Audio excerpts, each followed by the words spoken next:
नमस्तु नमस्तु नमस्तु। कनंदी जी गुरुदेव के चरणों में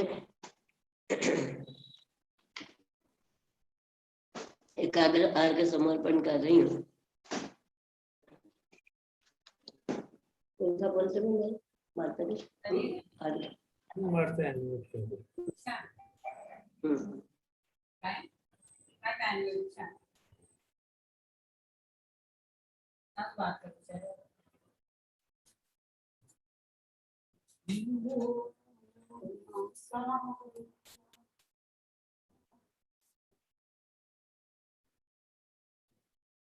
तो बंदी कर दिया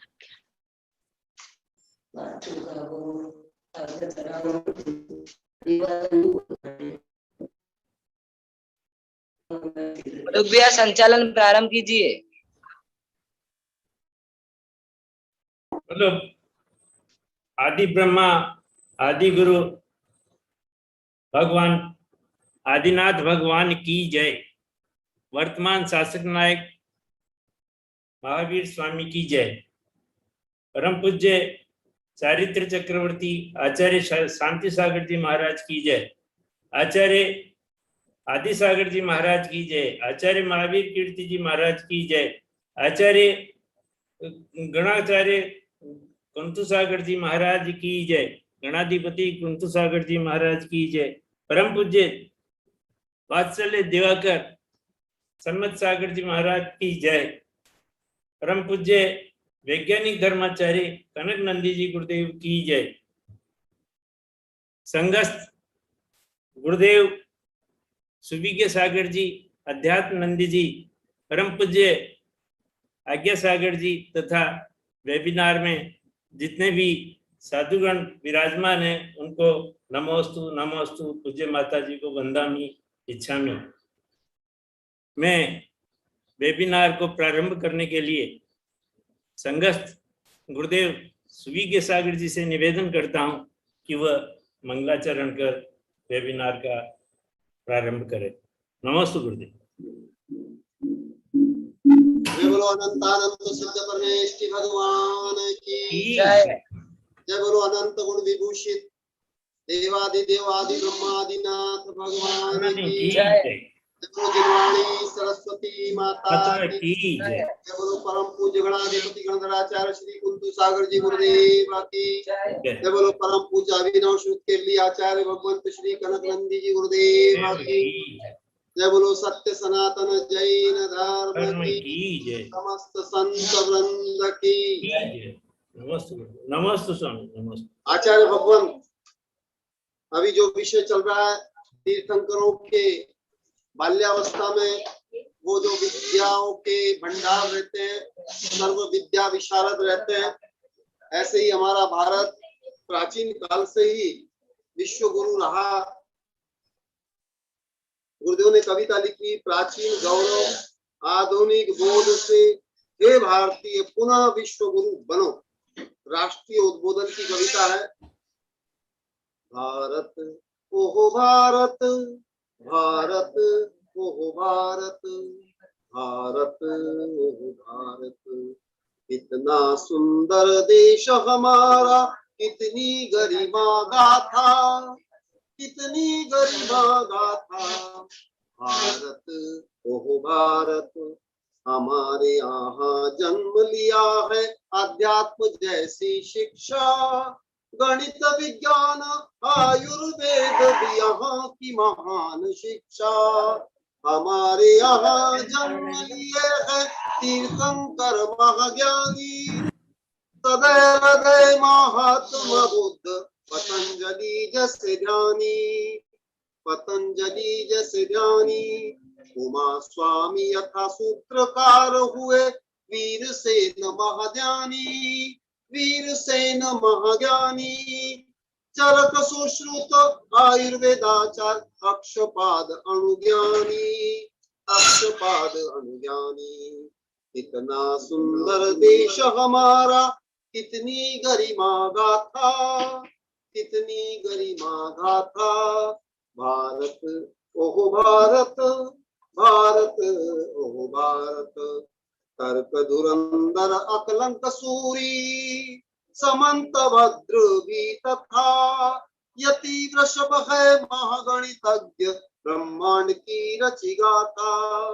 वराह मिहिर भास्कर आचार्य भी महावैज्ञानिक हुए। जिनसे स्वामी रविशेणाचार्य महाकाव्यकार हुए। महाकाव्यकार हुए। वाल्मीकि व वेद व्यास भी कालिदास कवि हुए। कालिदास कवि हुए। जय देवता था बैजू बावरा वैश्विक कविता गाए। वैश्विक कविता गाए। इत्यादि कारण भारत भी कभी बना था विश्व का गुरु। बना था विश्व का गुरु। अभी तो भारत स्वतंत्र हुए भी नहीं बना विश्व गुरु। नहीं बना विश्व गुरु। भ्रष्टाचार प्रदूषण रोगों का बन रहा शिरमौर। अभी तो स्व उद्धार करो। यह है युग की पुकार। यह है युग की पुकार।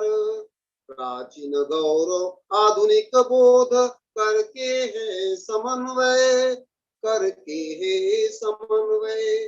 पुरुषार्थ द्वारा विश्व गुरु बनो। कनक करे आह्वान। कनक करे ललकार। कनक करे पुकार। कनक करे आह्वान। भारत ओह भारत। भारत ओह भारत। भारत ओह भारत।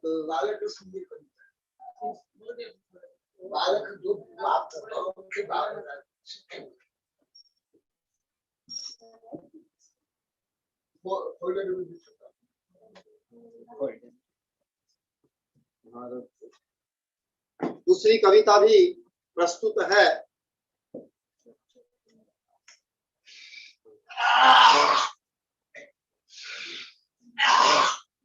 कुछ बच्चों से भी जाना दयादि सहज धर्म। ये कहूँ दूसरी। बच्चों तुम निर्माता।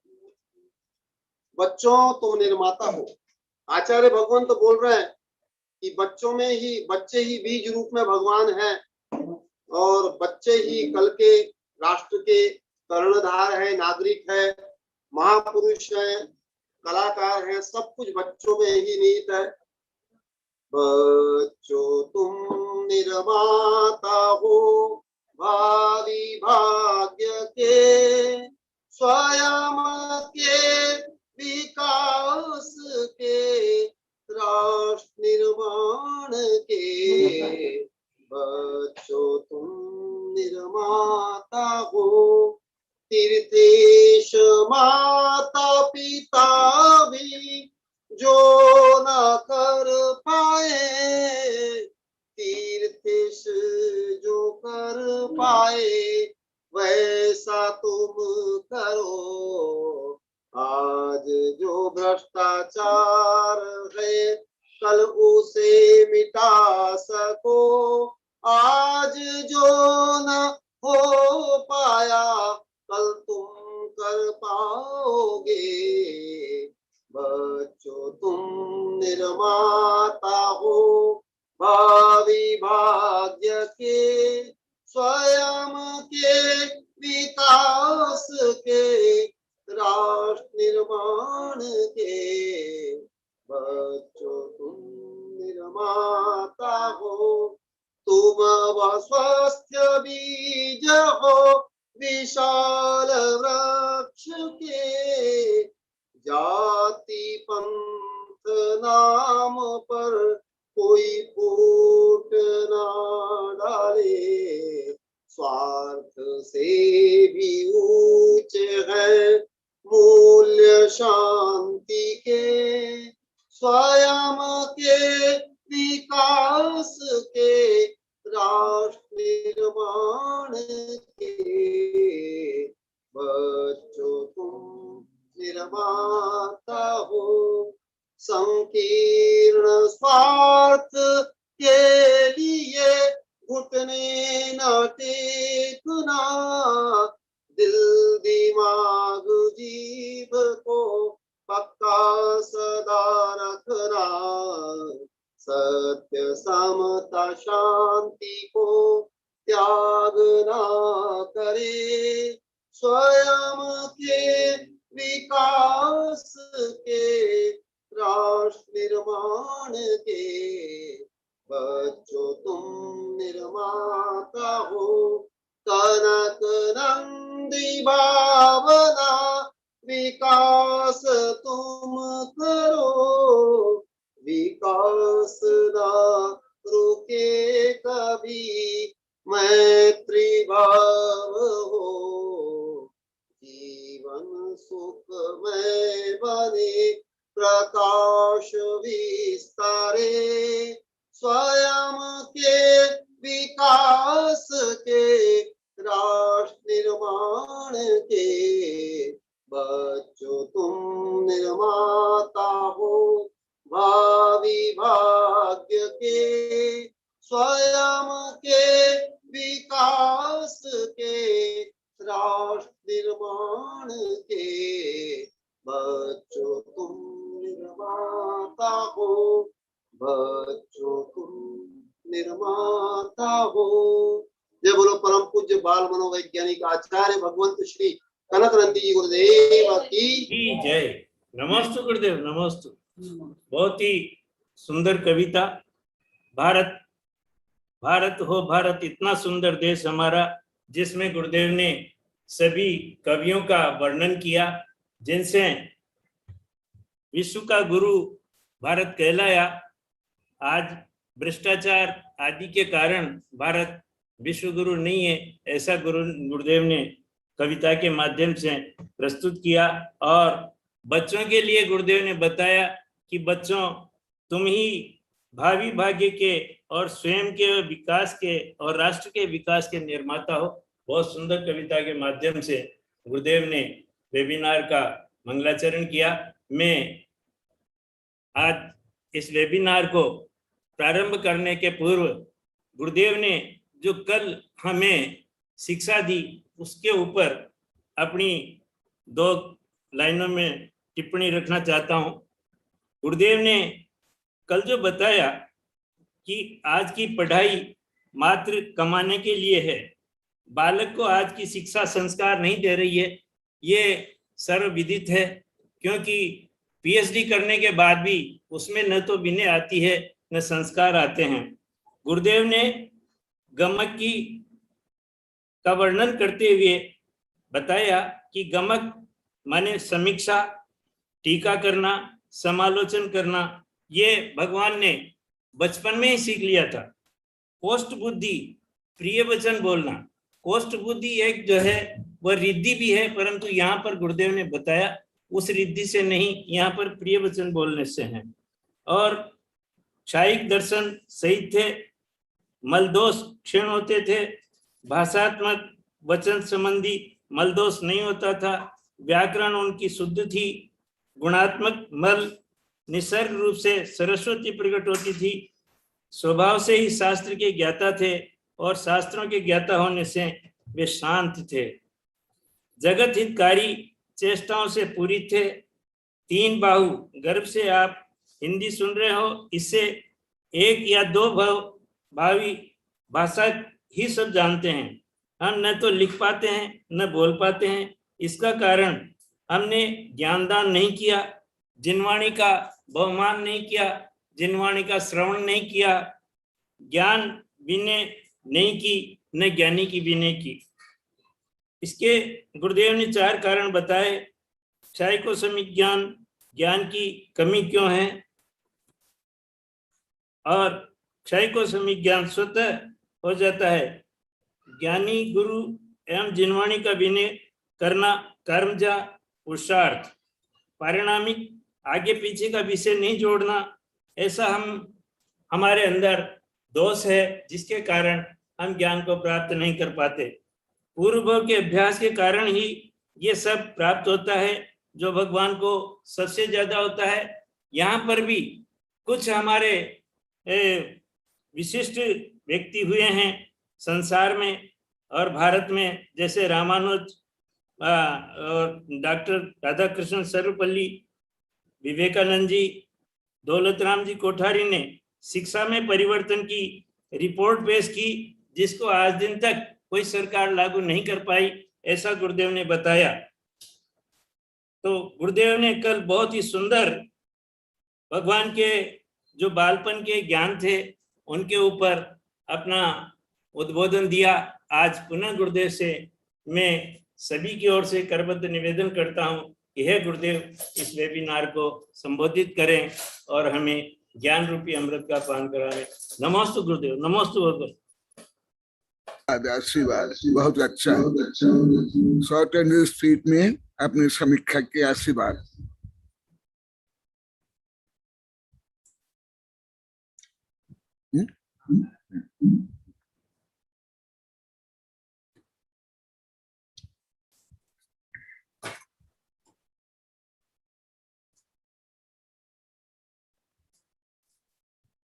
माता जी वो भाषा शुद्धि 8 भाग शुद्धि निकालो जल्दी।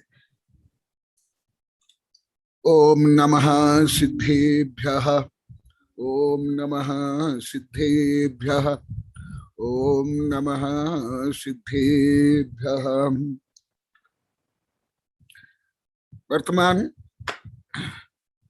युग निर्माता ऋषभदेव जो आदि पुराण का सार संग्रह है, उसके माध्यम से भगवान ऋषभदेव के बाल्यकाल, किशोर काल और उस समय में पहले प्रथम में कौन सा ज्ञान विज्ञान था वो भी बता रहा हूं, क्योंकि ये सब विषय आप लोगों को पहले भी अनेक बार बता दिया हूं। आधुनिक इतिहास जिस प्रकार मानता है, अब लोग को तो सामान्य इतिहास पढ़े होंगे, भले विशेष इतिहास आप लोग लगभग कोई नहीं पढ़े होंगे। केवल जो स्कूल कॉलेज विश्वविद्यालय में पढ़ाया जाता है वो कोर्स में पढ़ लिए होंगे, उसमें से कोई ज्यादा परिज्ञान नहीं होता, भले विश्वविद्यालय की किताब हो। ये तो सामान्य सा विषय रहता है हर विषय में। तो इसके माध्यम से आप लोग को अभी धीरे धीरे परिज्ञान हो रहा है कि जिस प्रकार सब जानते हैं मानते हो वो गलत जानते हैं गलत मानते हैं। भले शिक्षा हो, भारतीय इतिहास हो, लगभग सब गलत ही जानते हैं और सब स्वीकार भी कर रहे हैं, और मेरा स्वयं का परिज्ञान भी है। पहले भी अनेक बार आया, कल भी आया कि भगवान भाषा में वचन में निष्णात थे, और अभी भी बताऊंगा। इसलिए जो पहले तो मैं 47 वर्ष तक नहीं बोला, परंतु अति होने के कारण और जो मेरे भक्त शिष्य भी 25, 30, 31, 32 वर्ष तक मेरी उच्चतम भाषा, दार्शनिक, वैज्ञानिक, आध्यात्मिक, गणितीय भाषा, तार्किक भाषा को नहीं समझ करके अपनी कमियों को भी नहीं जान पाए और मेरी श्रेष्ठता ज्येष्ठता को गलत मान करके निंदा करके जो पाप कमा रहे थे, उसको दूर करने के लिए अभी कुछ वर्ष से बोल रहा हूं तो सब स्वीकार कर रहे हैं, सब परिवर्तन कर रहे हैं।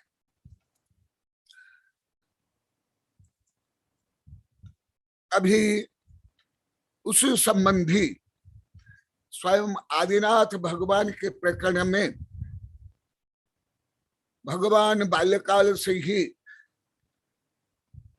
लौकिक ज्ञान भी क्या क्या जानते थे उसका वर्णन कर रहा हूं, क्योंकि यहाँ सब भक्त शिष्य जो रोज अपनी कमियों को स्वीकार कर रहे हैं और जो मैं बता रहा हूं उसको अमृत जैसे पान करके आनंदित और उत्साहित हो रहे हैं, उससे भी मैं प्रेरित और उत्साहित हो करके आप लोग के कमियों को विशेष करके दूर करने के लिए जो मुझे बोलने योग्य नहीं है, इतने सामान्य अति सामान्य विषय भी मैं विस्तार से बता रहा हूं।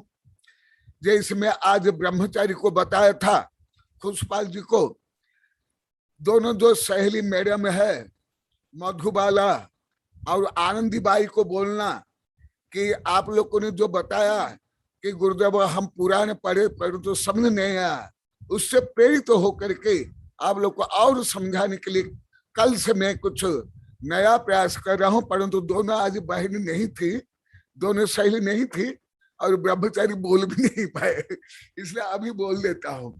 जितना जितना और मैं बोला था, आप लोग जितने जितने दोष बताओगे, कमी बताओगे, मैं उन दोषों को दूर करने के लिए एक दयालु परोपकारी गुरु की दृष्टि से मैं अवश्य मेरी जितनी योग्यता है, क्षमता है, मैं प्रयास करूंगा।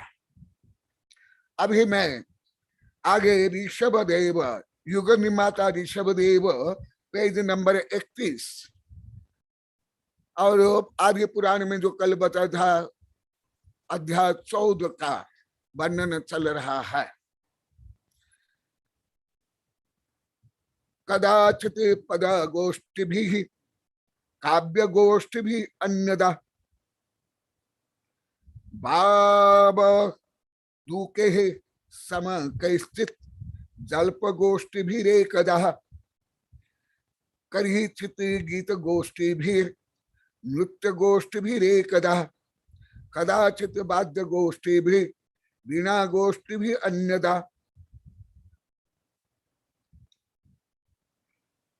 कदाचित लिपि संख्यानम गंधर्वादि कलागमम स्वाभ्यस्तपूर्व अभ्यसन स्वयं अभ्यासयत परान छंदोक्य चित छलांकार रास्तारादि विवेचने कदाचित भावमान गोष्ठी चित्रादेश्च कलागमे।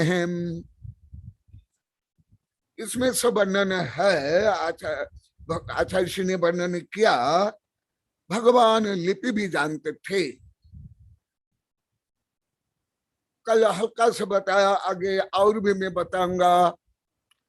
सब मानते हैं लिपि अभी 3,500 4,000 वर्ष पहले प्रारंभ हुआ। जो प्रोफेसर प्रभात का बहुत विशाल ग्रंथ मुझे लाकर का अभी वीणा ने दिया, मैं एक दिन दिखवाया था। इतना बड़ा विशाल ग्रंथ में लिपि विज्ञान, उद्भव, विकास, परिवर्तन का वर्णन है। मैं भी बहुत पढ़ा भी हूं और इसमें आगे भी लिखा भी हूं, तो इसलिए लिपि अभी नहीं है, ना खरोष्ठ लिपि ना चित्र लिपि। जैसे जापान चीन की लिपि चित्र लिपि है, अलग अलग लिपियां हैं, आगे मैं बताऊंगा, इसलिए अभी नहीं बता रहा हूं। भले आप लोग को स्कूल कॉलेज में जो पढ़ते हो वो भी मैं जानता हूं, आप लोग से कथन जुटे और ज्यादा जानता हूं। आप लोग तो आगे पाठ है पीछे सपाट, आप जैसे 10-20 हजार बार बोल दिए। मेरा आगे पाठ पीछे सपाट नहीं होता है। कल समय अभाव से कुछ भी नहीं बोला था। जैसा अभी महावीर जी बता रहे थे कोष्ठ बुद्धिमाने, पहले आप लोग को रिद्धि प्रकरण बताया हूं। जिस प्रकार कोष्ठ में, ट्रेजरी में, बॉक्स में जिस प्रकार अनाज आदि रखते हैं, उससे भी ज्यादा अधिक वैज्ञानिक लोग को जो ध्रुव में रखते हैं वो 1000 वर्ष सुरक्षित रहेगा। इसी प्रकार भगवान जो कुछ सुनते थे, पढ़ते थे, वो एकदम सुरक्षित रह जाता था। ये विषय आप लोग को बहुत पढ़ा दिया हूं यहाँ रिद्धि के प्रकरण में, विषय सागवाड़ा में। परंतु रिद्धि नहीं क्षोपष्मी का था, तो भगवान बाल्यकाल से भी जानते थे। जो आधुनिक तुम लोग को पढ़ते हो विश्वविद्यालय तक का, वो कितना सही है कितना गलत है आप लोग को स्वयं समझ लो, क्योंकि ये 120,000 बार इस वेबिनार में बोल दिया। देखा लिपि विद्या जानते थे, गणित विद्या, जो लौकिक ज्ञान में सबसे बड़ा ज्ञान है गणित, ऐसे धर्म में भी केवल ज्ञान के गणित श्रेष्ठ, संगीत भी, और उसका अभ्यास करते थे और दूसरों को कराते थे। इसी प्रकार छंद शास्त्र, अलंकार शास्त्र, प्रस्तर, नष्ट, उद्दिष्ट, संख्या, ये गणित के विभिन्न विभाग है। और चित्रकला आदि जानते थे।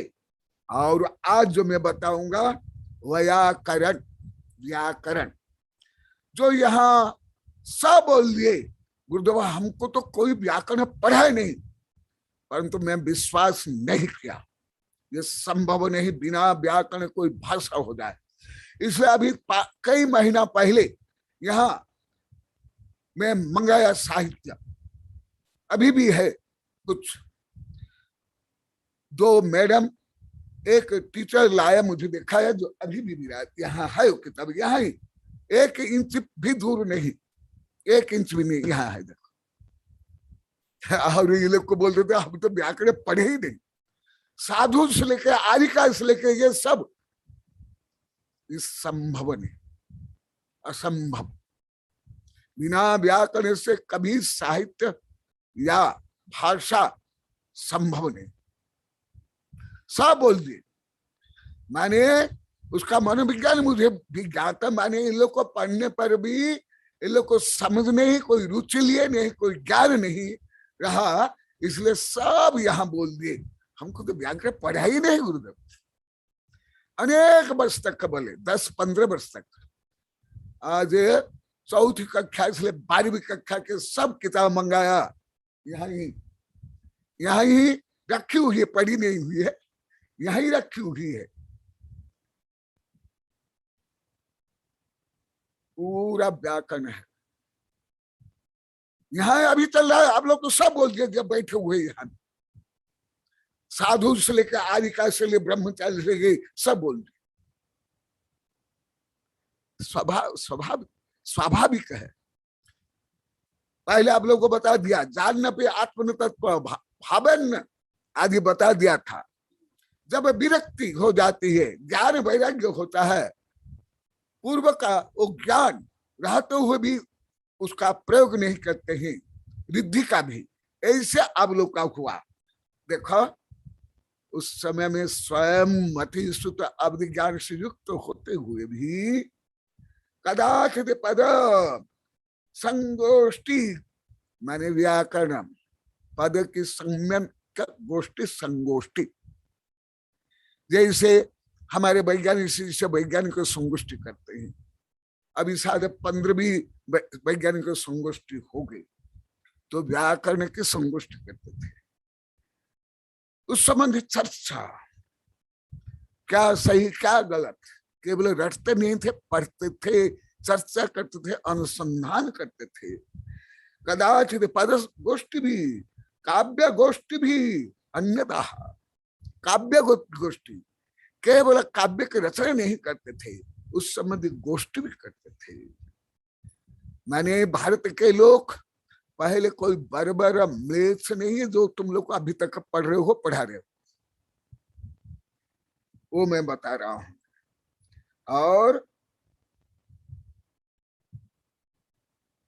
अन्नदाह बाबंदु कहे समम कश्चित जल्प गोष्ठ भी एकदाह। और कभी वाद विवाद तर्क वितर्क न्याय संबंधी गोष्ठी करते थे। जो आप लोगों को, आप लोग को ही तो मुझे यही बागड़ मेवाड़ में विषय बागड़ के लोग को मुझे 21-22 तक बोले गुरुदेव आपको भाषा तक नहीं आती है, बिना को भी समझ नहीं आया। यहाँ बैठी है, अभी भी 2-3 वर्ष में खूब धुलाई की इसकी। बोले तुम्हें इतना बीए में पढ़ी पहले और तुम 32 वर्ष से पढ़ रहे हो, तुमको भी मेरी भाषा समझ नहीं आती है। इसको भी डांटा, प्रोफेसर प्रभात को भी, सुशील को, अभी पहले मैंने सहन किया और सुधार करने के लिए बोला, और यहाँ के लोग को तो 21 वर्ष तक बोले। मुझे सर्टिफिकेट दे, गुरुदेव आपको 3 या 4 शब्द ज्ञान है हिंदी के, क्योंकि इन लोग को आप लोग 3-4 शब्द है। एक तो बात, एक चीज, एक पता है, एक चक्कर है, ऐसे। तो अभी कुछ दिन पहले ब्रह्मचारी यहाँ बैठे हुए हैं 3-4 फीट दूर पर। बोले गुरुदेव पहले तो हमको कोई भाषा ज्ञान नहीं था, कोई शब्द ज्ञान नहीं था, तो हमको जो 2-3 शब्द उसमें मैं शब्द, वो भी हमको शुद्ध मैं वो भी मुझे ज्ञान नहीं था, तो हम ऐसे मान लेते थे। तो अभी भी आप लोग को मैं बहुत में सुधार हो गया। मैं बहुत बार बोला, कल भी बोला, आज भी बताऊंगा, क्योंकि अन्य में तो आप लोग को सुधार हो गया। अभी जो कमी है उसको बताऊंगा। व्याकरण में क्या क्या है, व्याकरण शास्त्र तो पूरा नहीं पढ़ाऊंगा, परंतु गणाधर गौतम गणाधर कृत बृहत प्रतिक्रमण में भाषा शुद्धि के बारे में जो बताया, आज आप लोगों को बता रहा हूं। इसमें समस्त दोष आप लोग को लगते हैं, लगभग सबको लगते हैं, सबको लगते हैं। पूरे हिंदी भाषी 40 करोड़ की, सबकी, मेरे वैज्ञानिक प्रोफेसर आचार्य आदि का सिलसिले सबको। अभी भी आप लोगों को भाषा संबंधी दोष को सुधार करना है, नहीं तो जैसे आप लोग को सत्य को असत्य मान करके देव शास्त्र गुरु मेरे माध्यम से देव शास्त्र गुरु का अनादर करते थे, अभिनय करते थे। माध्यम मुझे बनाए थे, इसलिए मैं माध्यम ही नहीं बनूं। उस माध्यमों को भी दूर करो। आप लोगों को बता रहा हूं, सुन लो। ग्रंथ पढ़ने के लिए, बोलने के लिए ये सब शुद्धता चाहिए। मैं बता रहा हूं गौतम गणाधर कृत प्रतिक्रमण से तथा नानायार अष्टभिः काल विनय उबहान बहुमान तह अनिन्नवे विंजन अथ तदुभवे चेदि नाना आर अष्टभिः परिविदाद से अक्षरहीन वा सरहीन वा वंजनहीन वा पदहीनम वा अर्थहीनम वा ग्रंथहीनम वा थय सुबा थोय सुबा अथ खान सुबा अनियोग सुबा अनियोग दार सुबा अकाले सज्जाओ कदो वा कारिदवा किरंतवा समनमनिदो कालेवा पर्याभिद अच्छा कारिदम वा मिच्छा मिलिदम वा मेलिदम अन्नः दिन्नम अन्ना परिचिद्दम आवासेषु परिहीनदाये तस्समिच्छामि दुक्कडम। और भी बता देता हूं, इतना ही नहीं। ये आचार्य श्री ने, मैंने गौतम आचार्य ने, कोई कुंद आचार्य भूत बले पुष्पदंत कनक नंदी नहीं, शांति सागर कुंठ सागर नहीं, गौतम गणधर आचार्य ने ये बताया स्वाध्याय में, ज्ञान विनय में, उच्चारण में, लेखन में, पढ़ने में क्या क्या दोष। अभी बता रहा हूं भाषा संबंधी दोष, जो आप लोग को उसके सब मास्टर है दोष करने में। हर मात्र शब्द से लेकर के वर्णमाला से लेकर अ से लेकर ख्या तक अभी भी आप लोग कोई शुद्ध उच्चारण नहीं कर पाते। छोटा बड़ा, छोटी बड़ी, ये उच्चारण है। छोटा ए बड़ा ए, ये उच्चारण थोड़े। अभी भी आप लोग को कुछ भी समझ नहीं आ रहा, अभी भी नहीं। ह्रस्व दीर्घ प्लुत घोष अघोष अभी भी आप लोग किसी को भी नहीं आता। वर्णमाला ही गलत है आप लोग का। ये उच्चारण है ना, छोटा बड़ा, ई ए आई, ये होता है आगे आगे। देखा, और भी दोष आप लोग के लगते हैं, इसलिए आप लोग को दोष दूर करने के लिए और बता रहा हूं। जो स्टूडेंट से लेकर के टीचर से, रिटायर्ड टीचर से लेकर के वैज्ञानिक प्रोफेसर हो, आचार्य से लेकर आदि का सबको ध्यान से सुनना चाहिए और परिवर्तन करना चाहिए। भाषा में परिवर्तन नहीं करते और ऐसे व्यंग करते हैं, हिंदी क्या हिंदी बना रहे। और कोई शुद्ध बोलना चाहेगा तो उसकी भी हिंदी बना व्यंग कसते। सुनो, मनसा वचसा कर्मणा कृत कारित अनुमोदना, नवकोटि से पुण्य या पाप होते हैं। और उसमें मुख्य 3 कोटि, मन मुख्य, उसके बाद वचन, उसके बाद काय। काय से ज्यादा पुण्य या पाप नहीं होता, मन से ज्यादा, उसके बाद वचन से। तो वचन संबंधित दोष भी महादोष जो आप लोगों को यहाँ ही यही कॉलोनी में बहुत विस्तार से पहले पढ़ा दिया हूं। और देखो, तथा भाषा समिति कक्कसा कौरुवा परुषा निठुरा परकोहिड़ी मध्यकिसा अयमानिनी अरंकरा क्षेयंकरा भूयानम बहंकरा चेदि 10 भाषा भाष्या भाषवीय भाषिदंतो भी समण मणिदो तत्समिच्छामि दुक्कड़म। ये श्रावक प्रतिक्रमण में भी है, हिंदी में भी है। आप लोग गाते भी हो केवल टेप की देश। जब प्रतिक्रमण भी करते हो उस समय में शुद्ध उच्चारण नहीं करते, ना हिंदी में करते, ना संस्कृत में करते, ना प्राकृत में। मैं लगभग 50 वर्ष तक का जानते हो भी नहीं बोलता था कि सामान्य विषय क्या पढ़ा। हाँ, व्याकरण तो पढ़ाता हूँ, संस्कृत व्याकरण पढ़ाता हूँ, इंग्लिश व्याकरण पढ़ाता हूँ, हिंदी व्याकरण पढ़ाता हूँ, बड़े बड़े व्याकरण पढ़ाता हूँ।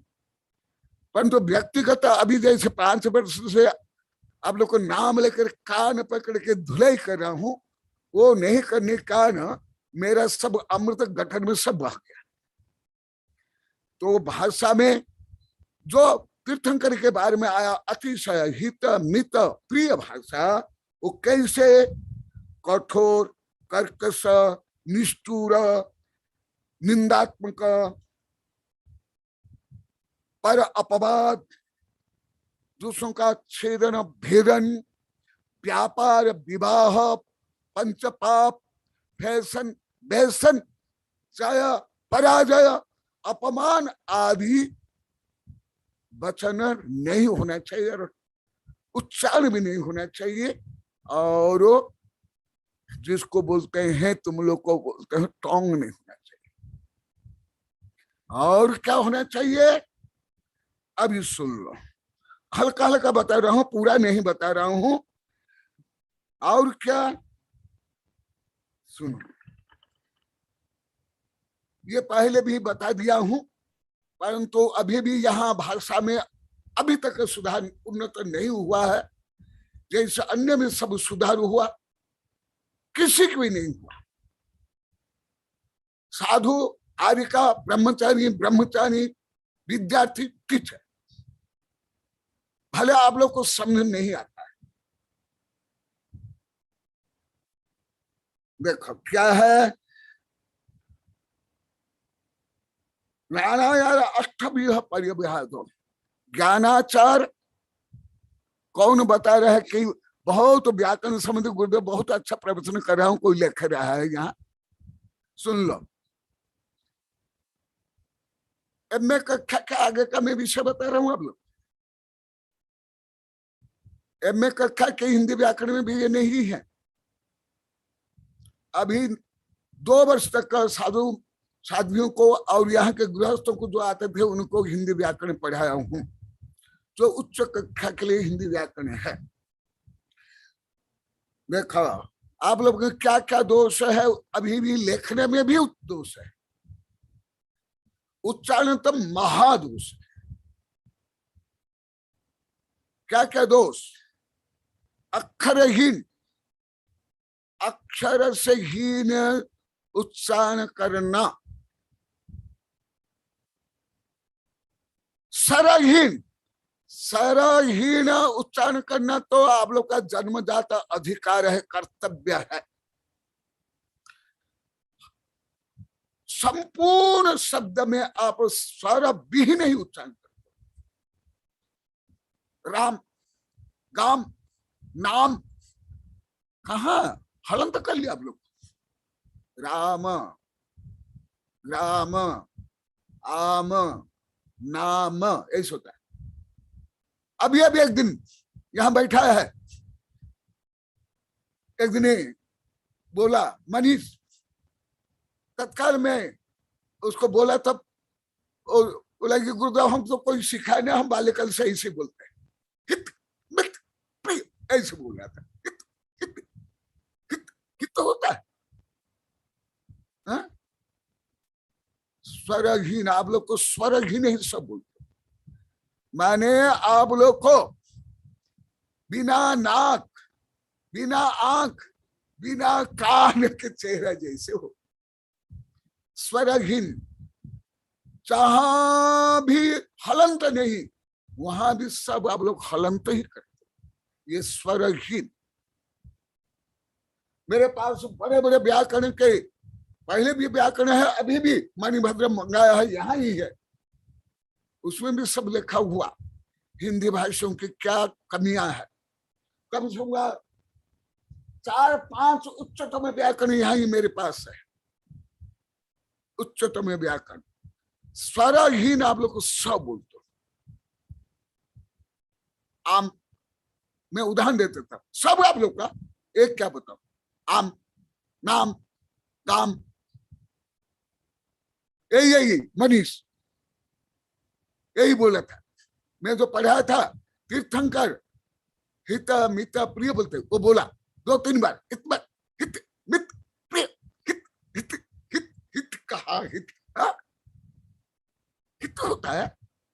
और कहाँ गया ये देखो, मैं इसलिए आप लोग के अभी भी जो दोष दूर नहीं हुआ, कृपा करके दया करके जो मैं 4th कक्षा में विषय पढ़ा हूं, आप लोग को पढ़ा रहा हूं। सब स्वरहीन करता,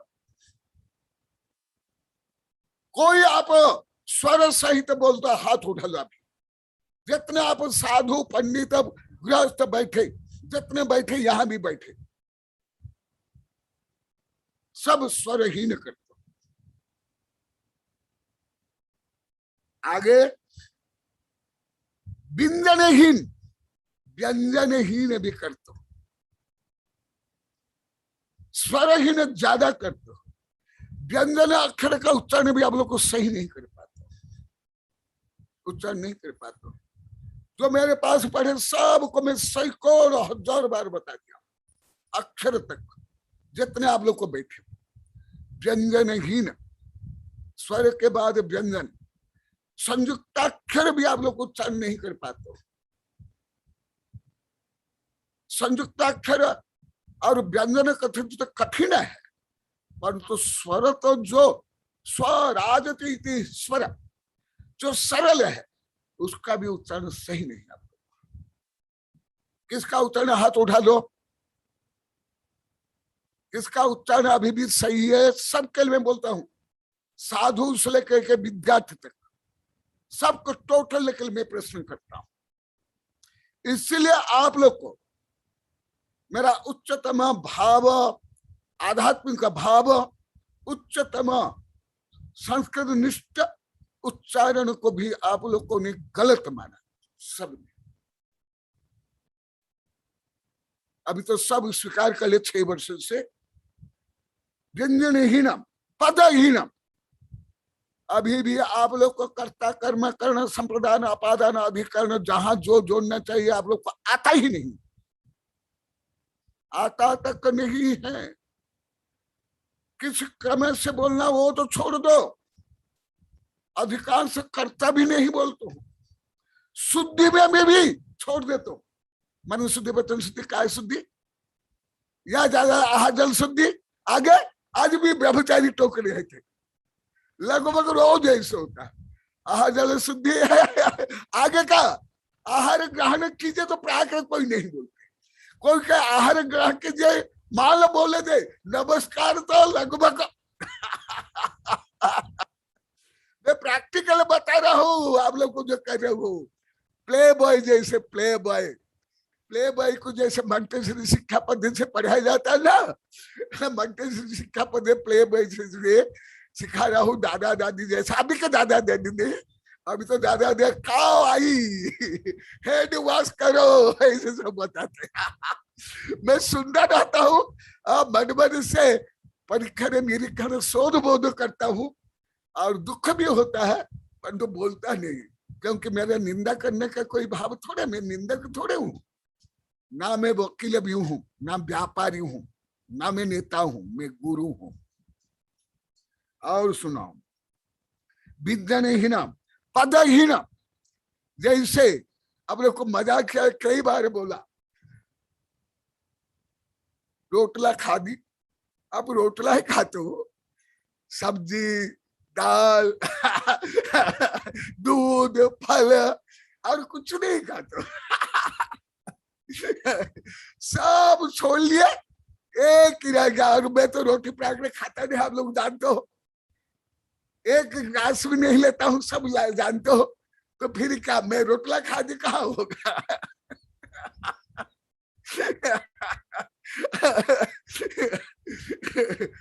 अभी गो अभी गो सब ऐसे। हाँ, पहले भी अभी बताया, आप लोग की जो जनपद भाषा है, मातृभाषा है, ग्रामीण भाषा बहुत अच्छी, मातृभाषा प्रेमिक भाषा, उससे केवल पानी नहीं मधुर अमृत झरता है। परंतु हिंदी में खड़ी बोली से निकली नहीं ना, हिंदी खड़ी मैंने ठूंठ, उसमें नम्रता नहीं, लचला नहीं, मधुरता नहीं, स्थिति स्थापकता नहीं, खड़ी बोली। और उसमें गुलामी भाषा ज्यादा है, सब गुलामी भाषा। जो आप लोग को मैं कई बार बोला तुर्की, बाबा कौन सी भाषा का शब्द है, आज साधुओं को बताया था, तुर्की भाषा का शब्द।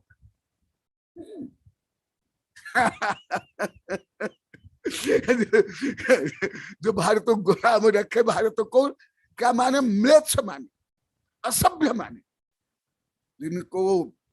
जिनने भारतीयों को गुलाम से गुलाम माने और ऐसे व्यवहार किया। पदहीन कभी कभी साइलेंट हो जाता है, परंतु पहले बार उच्चारण के बाद होता है, परंतु आप लोग को पहले ही कोई कर्ता नहीं, कोई कर्म नहीं, कोई क्रिया नहीं। कम से कम वाक्य में 2 शब्द होना अनिवार्य, कर्ता और क्रिया। अन्य कभी कभी साइलेंट हो सकते हैं। जैसे उदाहरण से दे रहा हूं, मैं धरा प्रभा बोल रहा हूं या पढ़ा रहा हूं, तो मैं बोल सकता हूं, कोई बच्चा जा रहा आ रहा आदि, सिट डाउन, वहां बोलने का आवश्यकता, you sit down, come here, ये चलेगा। यू कम हियर बोलने की जरूरत नहीं। ऐसे हिंदी में बैठ जाओ, आओ, शांति रखो, ये चलेगा। जब वो क्रिया, वो कार्य, वो भाषा लगातार कंटिन्यूस चल रही है, प्रेजेंट कंटिन्यूस। यदि प्रेजेंट कंटिन्यूस नहीं है, पहले से आप कुछ नहीं बोल रहे हो, वहां तो आप लोग को अभी भी कर्ता बोलते नहीं। कौन आया, कौन गया, कहाँ हुआ, कब हुआ, क्या हुआ, देखो सूचना तक अभी तक आप लोग को समझ नहीं पा रहे। 2 शब्द के सूचना तक, क्योंकि व्याकरणबद्ध भाषा ज्ञान नहीं होने के कारण और ध्यान पूर्वक नहीं सुनने के कारण ये कमियां अभी भी है, अभी भी। किसी में नहीं, मुझे हाथ उठा दो यहां जितने बैठे, और आप लोग स्क्रीन पर बैठे हो। यदि आप लोग को सही हो, मैं तत्काल क्षमा मांग लूंगा, एक्सक्यूज मैं बोलूंगा, फॉरगिव मैं बोलूंगा। मैडम सिर हिला रही है।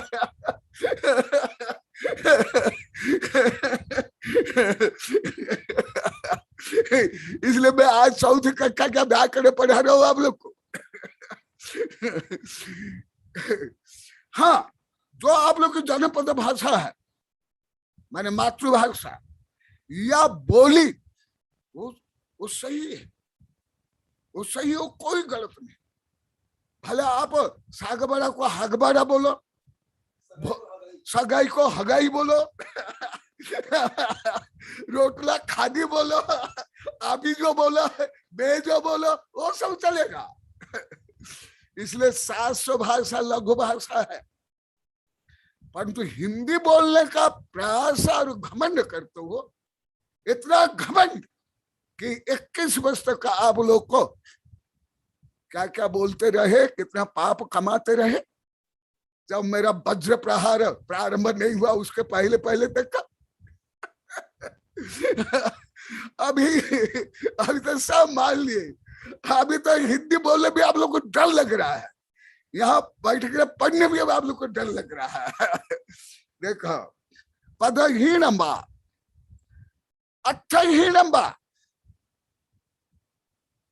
हाँ, और एक विषय बता देता, भाव अच्छा है, कभी यदि कलित रूप में ऐसे बोल दे तो वो दोष नहीं लगेगा, परंतु यदि आप आगम का प्रतिपादन शुद्ध हिंदी में करना चाहते हो, शुद्ध भाषा में करना चाहते हो, आप लोग की भाषा जो है इन दोष से युक्त है। जो पहले आप लोग को बता दिया हूं, 700 क्षुद्र भाषा और 18 महाभाषा तीर्थंकर के ये वर्णन में वो बोल सकते हो। जैसे यहाँ आप लोग को सब बोलते हो जैन जैन सब वापसी वापसी, बहुत अच्छा, कोई दोष नहीं, कोई दोष नहीं, वापसी वापसी वापसी आदि सही है, क्योंकि आपका वहां बहुमान है और आपकी मातृभाषा प्रति, ग्रामीण भाषा प्रति गौरव है, वो चाहिए। जिनको निज गौरव निज देश का अभिमान है, वह नर नहीं नर पशु और मृतक समान है। Who cannot love his country, his language, his culture, he is not a living man, he is dead body। वो भी चल जाए चाहिए, परंतु हिंदी में हम मास्टर है और संपूर्ण दोष है।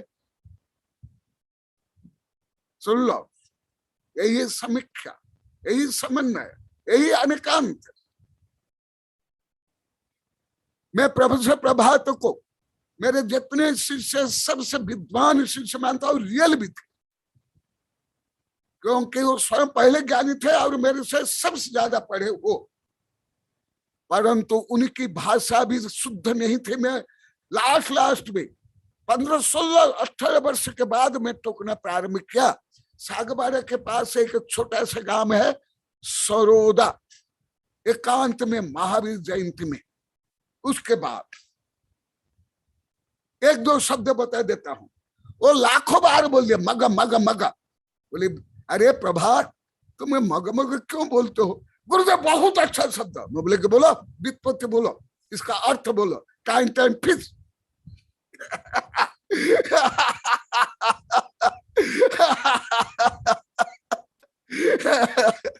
और मैं कम से कम 10-20 हजार बार उनके मुंह से सुनने के बाद लगभग 18-20 वर्ष के बाद बोला था।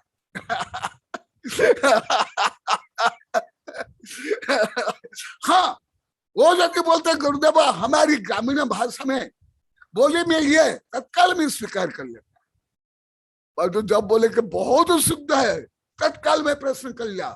बोला इसकी व्युत्पत्ति पहले बोलो, कुछ भी नहीं बोल पाए। उनकी तो गलती बहुत कम। हाँ, भले शुद्ध हिंदी नहीं बोलते थे, वो उर्दू को ज्यादा महत्व देते। मैं उनको 1000 बार बोला आप ऐसे विद्वान हो, हाँ अब बोलो, परंतु बाल्यकाल से उर्दू का अभ्यास वहां यूपी में उर्दू में ही पूजा पाठ की किताब है, उर्दू लिपि में। वहां उर्दू भाषा ही ज्यादा चलती है यूपी में और दिल्ली में। भले हिंदी मानते हैं परंतु हिंदी नहीं, जैसे आप लोग को मानते हैं हिंदी हो, परंतु आपकी हिंदी नहीं। अभी सिद्ध कर रहा हूं, कथनचित बिहारियों की हिंदी शुद्ध है सबसे। बिहार में शुद्ध है, आप लोग सबसे शुद्ध। और एक सिवनी है एमपी में, वहां शुद्ध है। और कहाँ भी शुद्ध। सबसे ज्यादा अशुद्ध है दिल्ली में, यूपी में, हरियाणा में। यही बीना सिर हिला रही।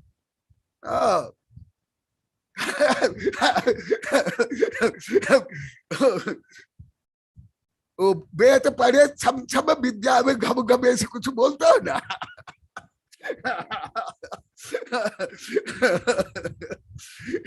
और सुन लो, और केवल मुझे हिंदी व्याकरण नहीं, कितनी भाषा का व्याकरण मुझे आता है आप लोग को शायद कल्पना भी नहीं कर सकते। और मैं बोलूंगा तो मुझे रावण, कंस, हिटलर से भी ज्यादा घमंडी मानू।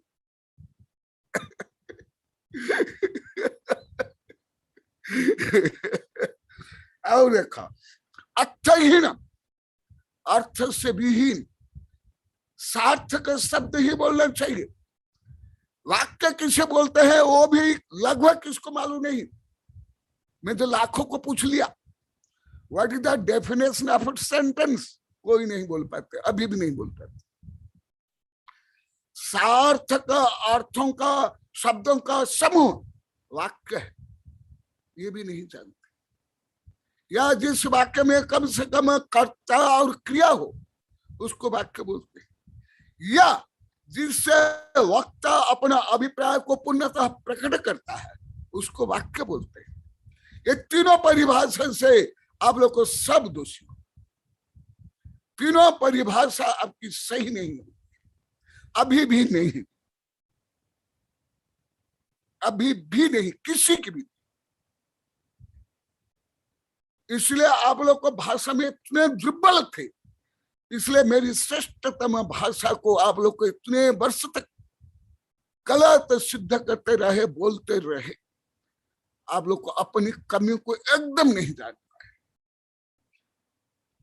इसलिए दया से द्रवित हो करके इस चौथ कक्षा का विषय में आप लोग को पढ़ा रहा हूं, जो मैं चौथ कक्षा में पढ़ा।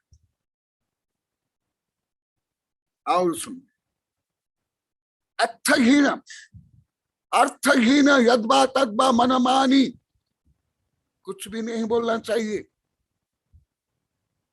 उसमें सार्थक होना चाहिए और उसमें मुख्य करके हित होना चाहिए। मित्र और प्रिय गुरु के लिए नहीं, गुरु के लिए हित भी चाहिए, सबके लिए हित, मित्र, प्रिय चाहिए। और ग्रंथहीन, थय शुभ आदि आदि। तो इसीलिए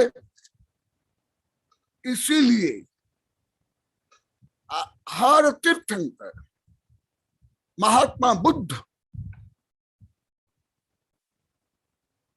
वो स्कूल में बिना पढ़े भी ये सब ज्ञान उनको था। अब लोग को विस्तार से पढ़ना है तो सर्वोदय शिक्षा मन विज्ञान पढ़ लो, बहुत विस्तार से लिखा हूं। तो इसलिए वो आध्यात्मिक ज्ञान को लेकर के आए थे और आध्यात्मिक ज्ञान का पुरोधा बने और वो प्रचारक प्रसारक बने, परंतु वो लौकिक ज्ञान से भी युक्त थे। और सुन लो, लगभग भी से कोई नहीं जानते कि गृहस्थ अवस्था में भी तीर्थंकर ये करते हैं। गृहस्थ अवस्था में तीर्थंकर जैसे कि स्टैचू रूप में आप लोग को मानते हो, कोई कुछ भी नहीं जानते। जितने पंचकल्याण के लिए पंडित साधु संत आप लोग, अब यहां सब बता दिया 1000 बार। और देखो और क्या, व्याकरण और कवि, काव्य गोष्ठी, काव्य भी। अभी तो काव्य युग नहीं रहा, पहले काव्य में ही गणित, व्याकरण, धर्म ग्रंथ, तर्क ग्रंथ, न्याय ग्रंथ सब लिखा जाता था। दिगंबर में, सितंबर में, हिंदू में और बौद्ध में, जो 1500-2000 वर्ष प्राचीन है, लगभग सब ग्रंथ।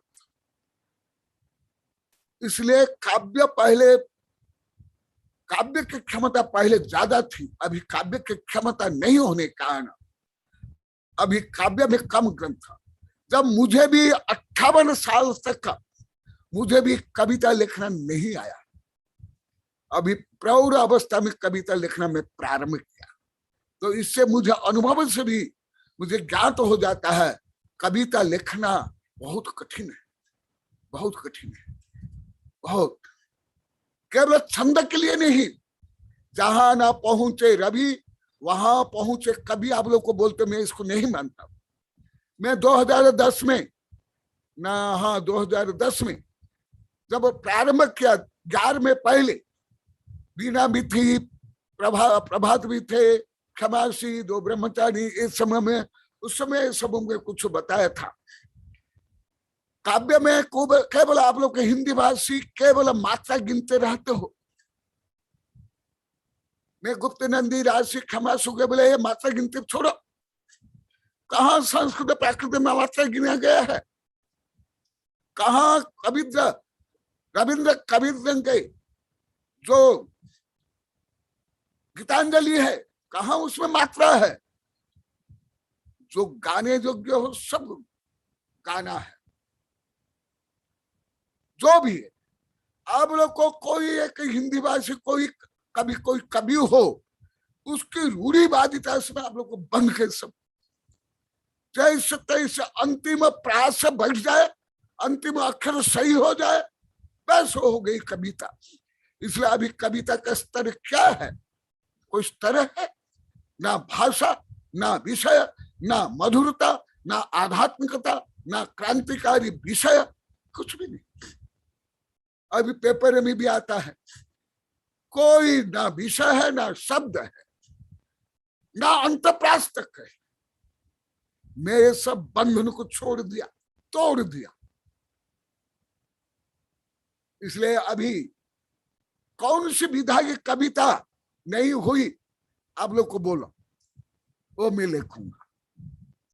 अभी अभी जो रोज 1-2 कविता सुनते हो, कोई भी विषय में हो, फिजिक्स, केमिस्ट्री, बायोलॉजी, राष्ट्रभक्ति, भाषा, विज्ञान, गणित, कुछ समझ में आ रहा है आप लोग को? इसलिए काव्य लिखना ज्यादा बुद्धिमत्ता का काम है। अभी वैज्ञानिक अनुसंधान अभी हुआ है, इसलिए काव्य और वाद विवाद, तर्क वितर्क करते थे, माने न्याय ग्रंथ, तर्क ग्रंथ, सत्य क्या असत्य क्या, न्याय क्या अन्याय क्या, इस संबंध भी ज्ञान आदिनाथ भगवान के पास था। और दूसरों से ये चर्चा करते थे। ज्यादा करके श्लोक मानते हैं कि ये तो गृहस्थ अवस्था में तीर्थंकर कुछ भी नहीं बोलते। लगभग में जो सैकड़ों साधु संत, 1000 पंडित, लाखों गृहस्थ से मैं सुना। हाँ, मुनि बनने बात नहीं बोलते जब तक केवल ज्ञान नहीं। और देखो, करीचित गीत गोष्ठी सी, गोष्ठी भीर नूना गोष्ठी भीर एकता कदाचित वाद्य गोष्ठी रे वीणा गोष्ठी भी अन्यदा। सामान्य लोग साधु शब्द क्या मानते हैं? जो रुखा सुखा, बुद्धिहीन, विवेकहीन, क्षमताहीन, पलायनवादी, वो सब साधु होते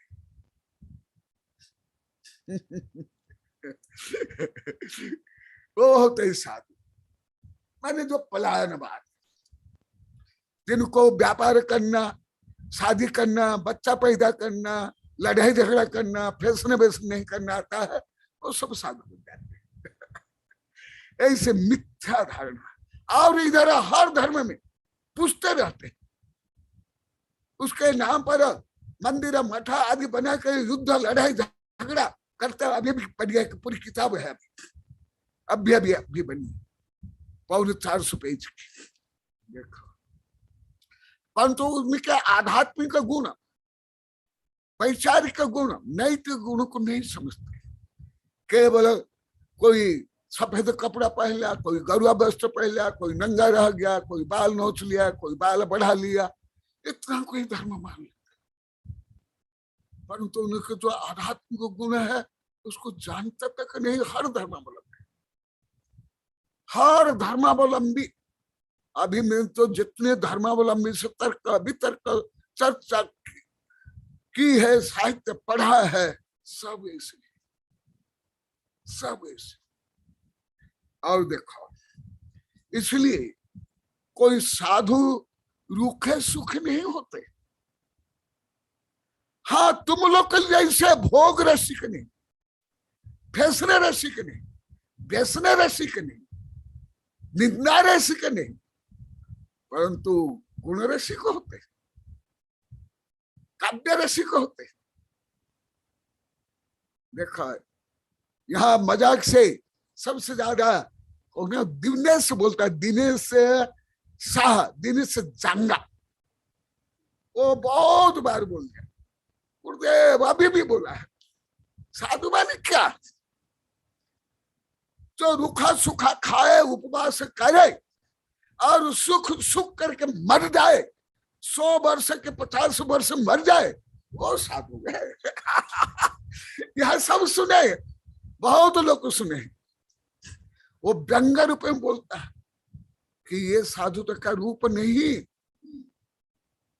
देखो, ये सुन लो, केवल मैं तीर्थंकर तो सर्वश्रेष्ठ बोलता हूं विश्व के, परंतु आप महात्मा बुद्ध के बारे में पढ़ लो, पतंजलि को पढ़ लो, कणाद, वाल्मीकि, उपनिषद कर्ता, कन्फ्यूशियस, लोएस, ईसा मसीह। हाँ, ईसा मसीह भले ज्यादा बुद्धिमान नहीं थे, ज्यादा ज्ञान विज्ञान से युक्त नहीं थे, और दयालु थे, सत्यनिष्ठ थे, परंतु जो अन्य नाम लिया, कन्फ्यूशियस हो, लोएस हो,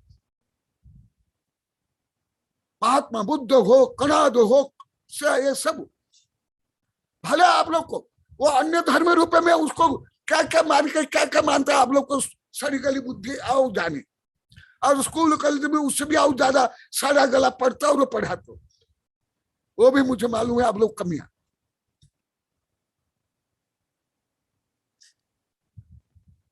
तो देखा, और क्या, और मजा आ गया। मायर रूप धारण करके इसी प्रकार सब एक साथ बताता, हंसा, मयूर, मुर्गा, सारस आदि रूप धारण करके जब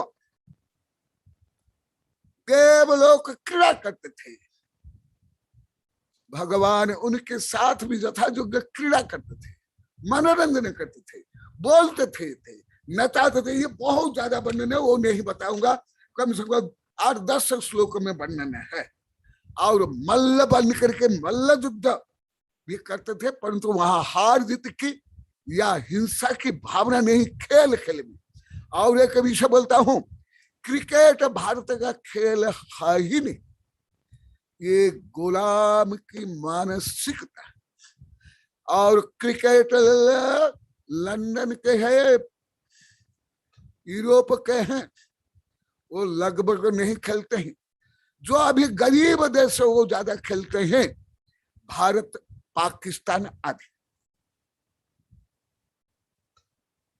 परंतु भारतीय जो खेले थे मल्ल युद्ध से लेकर के कबड्डी, गेम आदि आदि, ये भारतीय खेल है, ये भारतीय खेल है।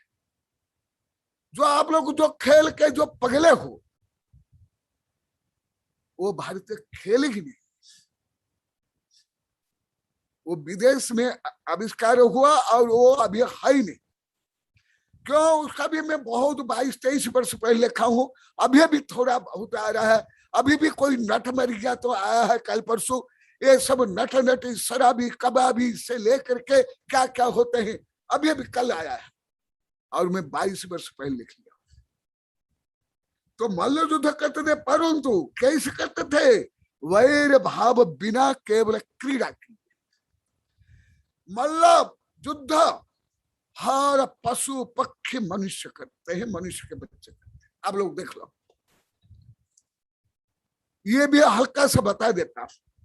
ये भारत में मल्ल युद्ध, कबड्डी आदि को क्यों माना गया, क्यों आविष्कार किया, क्यों हमारे तीर्थंकर उनके खिला।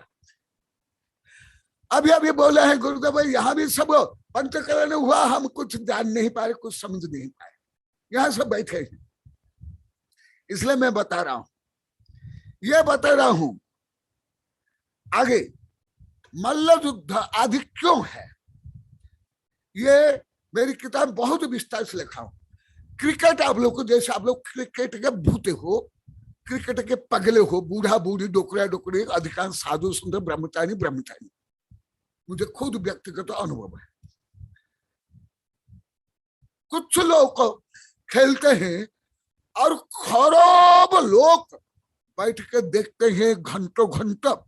शारीरिक समूह हुआ, कितना शारीरिक रोग हुआ, कितने खरब अरब रुपया खर्च हुआ, और उसको लेकर के आनंद शांति मैत्री प्रेम बढ़ता है कि युद्ध वैनवश वैर पर चलता है। और विशेष करके के भारत और पाकिस्तान का जब होता है, भारत के लोग भी सब ईर्षा देश घृणा से प्रेरित तो होकर के भाव व्यवहार करते, पढ़े लिखे से लेकर जैन तक से लेकर के। मेरा अनुभव तुम लोग को पढ़ने की जरूरत नहीं, तुम लोग से ना, तुम लोग को मैं पूछूंगा भी कि हाई कि नहीं, क्योंकि अनुभव के बाद मैं कुछ दूसरों को परवाह नहीं करता। इसीलिए मैं कभी भी ये जो राजस्थान में अंताक्षरी भी मैं खेलने में उसमें भाग नहीं लेता, मैं मना कर लेता, क्योंकि अंताक्षरी तक में मैंने अनुभव किया। राजस्थान में भी होता है ये, वहां भी वैर भाव रहता है, द्वेष भाव होता है, एक दूसरे को नीचा देखने का भाव रहता है, लड़ाई झगड़ा तक कर लेते हैं, वाद विवाद करते हैं।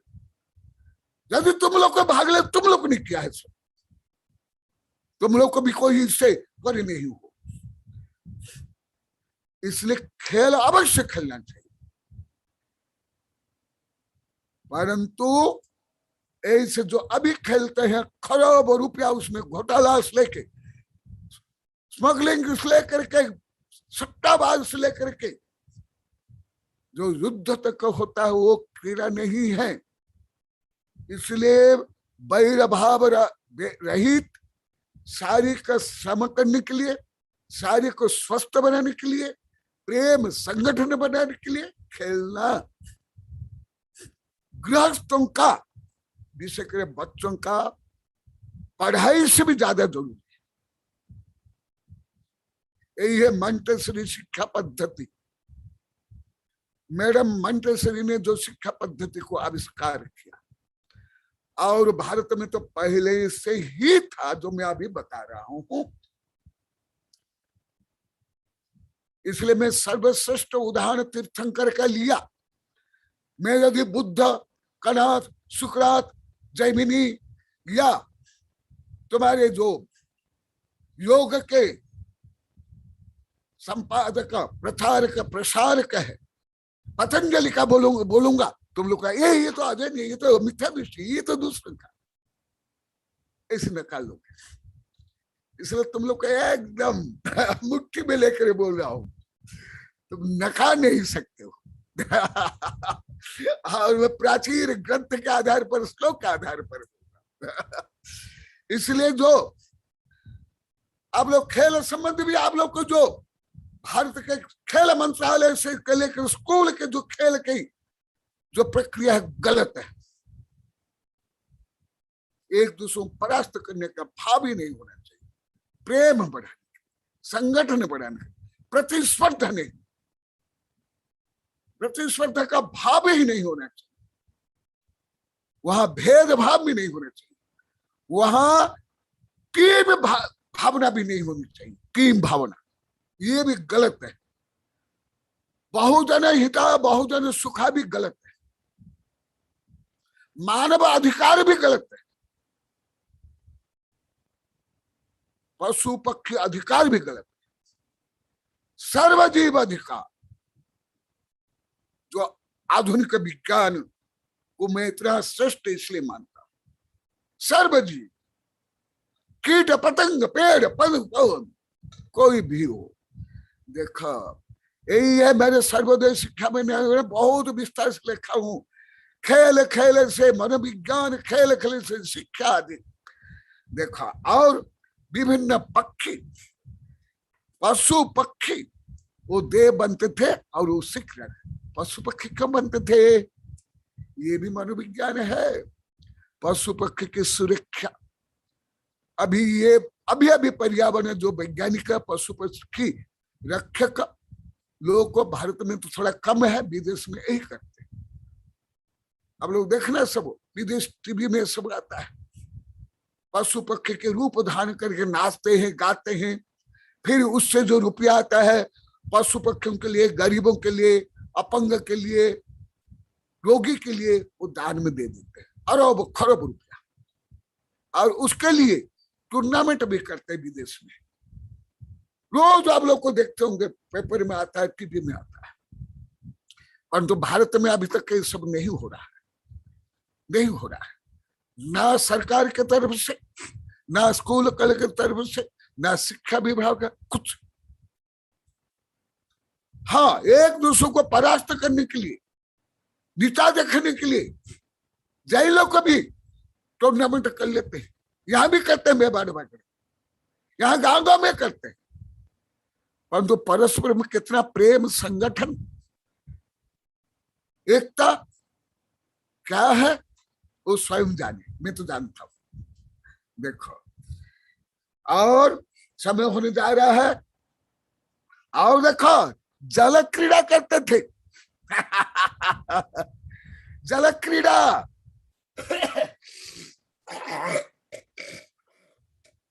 आप लोग को सोचते हो ये तीर्थंकर भगवान स्टेचू बन करके, खिलौना बन करके ग्रस्त जीवन में रहते होंगे किसी को भावात्मक ज्ञान नहीं है। किसको था मुझे हाथ उठा करके संकेत कर लेंगे, किसको ज्ञान था? कोई भी हो, ए टू जेड यहां बैठे हुए आप लोग को बैठे, किसी को नहीं। यहाँ पंचकर्ण हुआ, यहाँ बैठ के अभी यहाँ बैठे सब बोले हमको भी यहाँ पंचकर्ण हुआ, हमको ये नहीं जानते, केवल देख लिए। आगे देख, जल क्रीड़ा ये भी बताता हूं, क्योंकि मेरे पास से बाल्यकाल से ही कम ही समय रहा, मैं ज्यादा अध्ययन चिंतन यही चर्चा करता था। तथापि मैं भी खेलता था, मैं स्वयं विभिन्न यंत्र बनाकर खेला हूं, और भले मैं भाग नहीं लेता था, परंतु मेरे सर से लेके सब मुझे बोलते ले लो भाग। बहुत बहुत ज्यादा मुझे प्रेम से बोलने के बाद कभी कभी भाग ले लेता, और उसमें भी फर्स्ट सेकंड आ जाता था और परंतु दो में तो मैं निष्णात रहा हूं, जल क्रीड़ा में और वॉकिंग। अभी भी रोज वॉकिंग करता हूं, अभी भी मैं जिस तीव्र गति से चलता हूं, कोई साधु कोई ग्रस्त नहीं चल पाता अभी भी। हाँ, गर्मी में भी नहीं, गर्मी में तो एकदम मेरा पूरा इंजन गर्म हो जाता है और जो टायर फट जाता है पर सर्दी में अभी भी कोई युवक मेरे बराबर चल नहीं सकता, कोई नहीं चल पाते। तो ये बता रहा हूं, अभी जो वैज्ञानिक अनुसंधान होगा, सर्वश्रेष्ठ व्यायाम वॉकिंग और स्विमिंग है, सर्वश्रेष्ठ।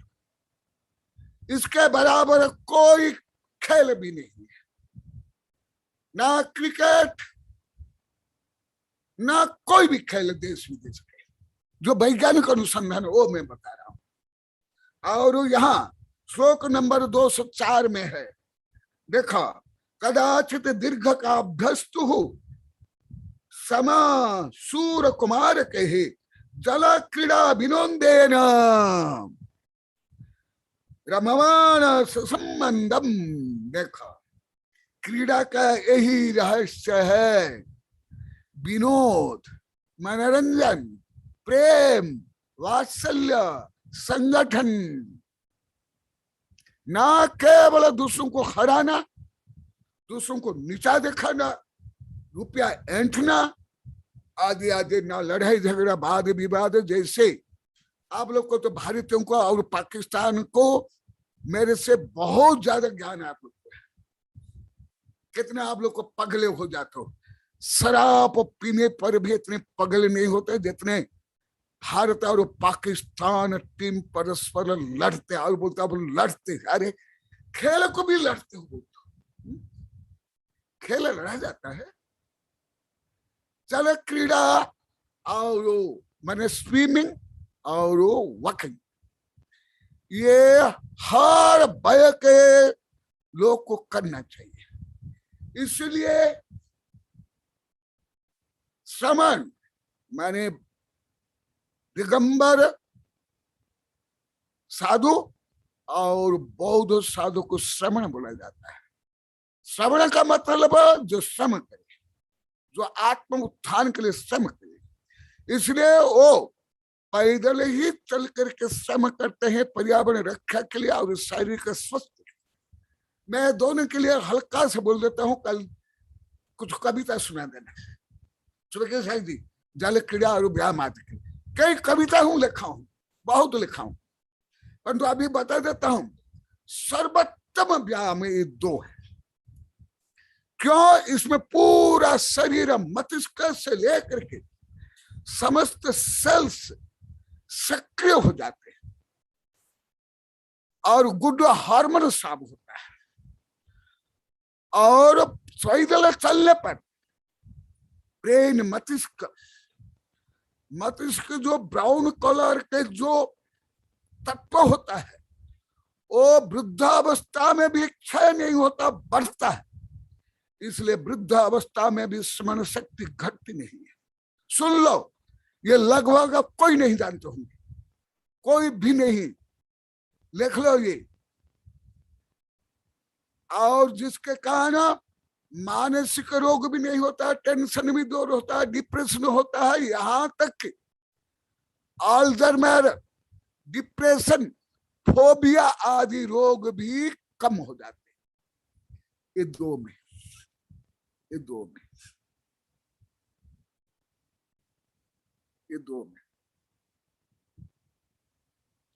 इसलिए तीर्थंकर भी जल क्रीड़ा करते थे। उसका अनुज्ञान मुझे विज्ञान से हो रहा है, कुछ आयुर्वेद से हुआ, आयुर्वेद से ज्यादा मुझे अभी विज्ञान से हो रहा है। ऐसे क्यों? कार्य कारण संबंध। इसलिए भगवान जल क्रीड़ा करते थे। और देखो आगे और बता रहे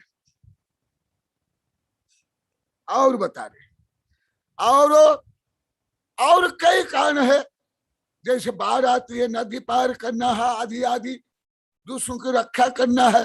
जब आप तैर नहीं पाते हो कैसे रक्षा करोगे? कहाँ रक्षा कर पाओगे? पार से, नदी से, कोई समुद्र में डूब रहा, आदि आदि आदि आदि, ये भी कारण है। और शरीर का हर अंग उपांग सक्रिय हो जाते हैं, ब्रेन को अधिक ऑक्सीजन मिलती है और ब्लड संचार पूरे शरीर से होता है, और ऑक्सीजन का संचार भी पूरे शरीर से होता है। और देखो, और जल क्रीड़ा के लिए और एक श्लोक है।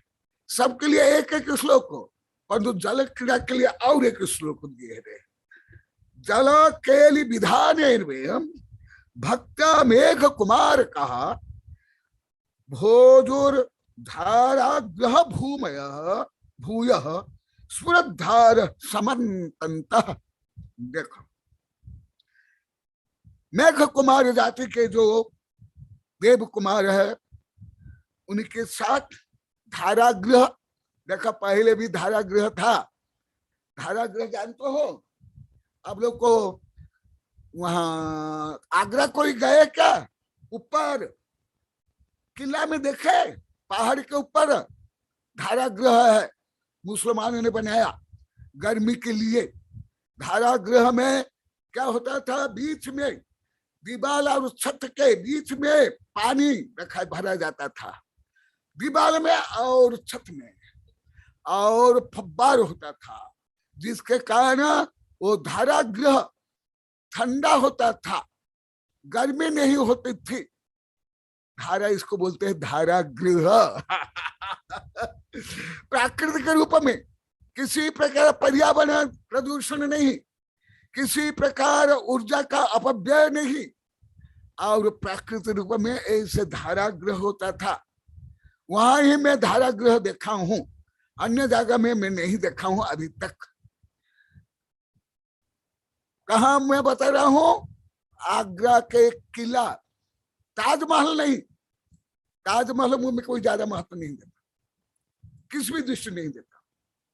भले आप लोग उसको पगले हो भारत के लोग, उसका इतिहास भी आप लोग को मालूम नहीं है,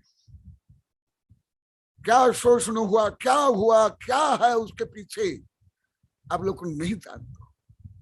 केवल ऊपर के वो पत्थर का और ये देख ले तो हो, मार्बल देख लो, ये देख ले तो, परंतु उसका इतिहास क्या जानते आप लोग। चुपड़ी बात है, आप लोग स्कूल कॉलेज विश्वविद्यालय में पढ़ लो तो सब। ये सब बड़े बड़े ग्रंथ पढ़ के मैं बोल रहा हूँ, केवल स्कूल कॉलेज विश्वविद्यालय पढ़ने से ज्ञान हो जाता तो आप लोग को सब महाविद्वान हो जाते। देखो धारागृह में, और देखो और सुन लो, शाखे जलम आसाद्य साख्यम हंस कुजल ने कूजित है ताश्चर्य मंत्र के है क्रीडन जल स्वाकृता रवे। बच्चे जल में खेलते हैं तो आप लोग को मारते हो, पीटते हो, खांसी हो जाएगी, नजला हो जाएगी, मर जाओगे, ये हो जाएगा, कीचड़ लग जाएगा, पानी लग जाएगा। ओहो, तुम लोग को तो बच्चों को कागजी घोड़ा बना रहे हो, कागजी शेर, कागजी भगवान।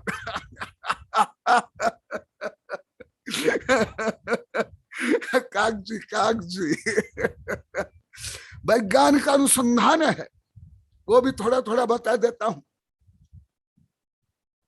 जब तक विषम परिस्थिति में कुछ दिन रह कर कुछ काम नहीं किया जाता, कुछ समय नहीं, तो शरीर की मसल सिलसिले करके हड्डी और सेल्स मजबूत नहीं होते। ये होना अनिवार्य। आप भारत के सैनिक देखो, किसी भी देश के सैनिक देखो, कितना परिश्रम करते हैं, गटर तक में डुबकी लगाते हैं, पत्थर तोड़ते हैं, खाना बनाते हैं, जमीन साफ करते हैं। भारत के सैनिक, किसी भी देश के सैनिक जितना सैनिक परिश्रम करते हैं, इतने किसाबने भी नहीं और पत्थर तोड़ने वाले भी नहीं, तब तक वो देश की रक्षा कर पाते हैं। जो कम में सुरा सुधम में सुरा नहीं, बलहीनम अयम आत्मा उपलब्धि। बलहीन द्वारा आत्मा की उपलब्धि संभव नहीं। इसलिए वज्र वृषभ नारा सहन बिना ध्यान भी नहीं होता है, मोक्ष भी नहीं होता है। आप लोग को धर्म को एक छुई मुई जैसे मानकर बैठ गए, कार दब्बू निष्क्रिय जड़ बन जाना, ये धार्मिकता नहीं। ये आप तो आत्मा के क्या समृद्ध करके शरीर के ही, शरीर को दुर्बल और रोगग्रस्त बना देते हो। इसलिए देखो श्लोक में भी है, और यंत्र बना करके जल क्रीड़ा करते थे। देखो आदिनाथ के पहले ही यंत्रों का आविष्कार हो गया, आप लोग को बहुत दिन तक पता है, मनु के प्रकरण में। इसलिए कोई आधुनिक वैज्ञानिक ने कोई यंत्र बनाया नहीं है, ना वैज्ञानिक को मानते हैं। प्राचीन काल में भी ये सब यंत्र थे। कल भी कुछ बताया, पहले भी बताया, विभिन्न जल क्रीड़ा यंत्र भी थे, और जल क्रीड़ा यंत्र से भी वो सब खेलते थे। देव कुमार के साथ भगवान। आप लोग केवल इतना ही पढ़े होंगे, नेमी कुमार उनकी भाभी के साथ क्रीड़ा की, इतने ही साध पढ़े होंगे, वो भी पढ़े हो तो कुछ समझ नहीं होंगे। परंतु केवल नेमी कुमार नहीं, सब तीर्थंकर, सब महापुरुष को छुई मुई कार दब्बू निष्क्रिय जड़ बुद्धिहीन पलायनवादी होते ही क्या, जिसे आप लोग को मान कर बैठ गए हैं सब लोग, जो बुद्धिहीन है, कुछ कमा नहीं सकता, बच्चा पैदा नहीं कर सकता, युद्ध नहीं कर सकता, काम नहीं कर सकता, वो सब साधु बन जाते हैं। खाना खाने के लिए, पेट पोषण के लिए